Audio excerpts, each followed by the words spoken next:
சில குருமார்களை நம்ம பார்த்துருப்போம். குருவுக்கு குருங்கிற ஒரு எண்ணம் இருந்துட்டு இருக்கும். நான் குருன்னு.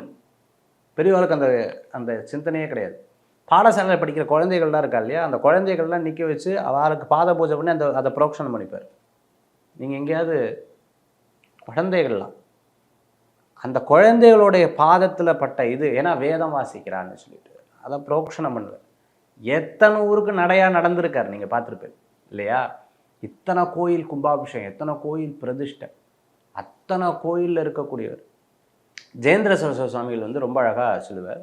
இன்றைக்கி வேதங்களில் 4 இருக்குது. ரிக்வேதம், யஜுர்வேதம், சாமவேதம், அதர்வண வேதம்னு இருக்குது. இந்த அதர்வண வேதத்துக்குண்டான நபர்களை மகாராஷ்டிரமோ மத்திய பிரதேசத்துலேயோ அந்த நபர் ரொம்ப ரொம்ப கம்மியான நபர்கள் தான். அந்த நபர்களை பார்த்து அந்த நபர்களுக்கு உட்கார வச்சு நீங்கள் வேலை எதுவும் போகக்கூடாது, வேலைக்கு எதுவுமே போகக்கூடாது, வெறும் வேதம் மட்டும் வாசிக்கணும்னு சொல்லி அவளெல்லாம் ஒரு பாடசாலையை உருவாக்கி கொடுத்து, காஞ்சிபுரம் எங்கே இருக்குது, அங்கே ஊர் எங்கே இருக்கு, அவளெல்லாம் உருவாக்கி விட்டு இன்னைக்கு அதர்வண வேதம்ங்கிற ஒரு வேதங்கள் ஸ்ட்ராங்காக இருக்குன்னா அதுக்கு பெரிய ஒரு காரணம். Max Gold, cash for gold. Call 04445454545.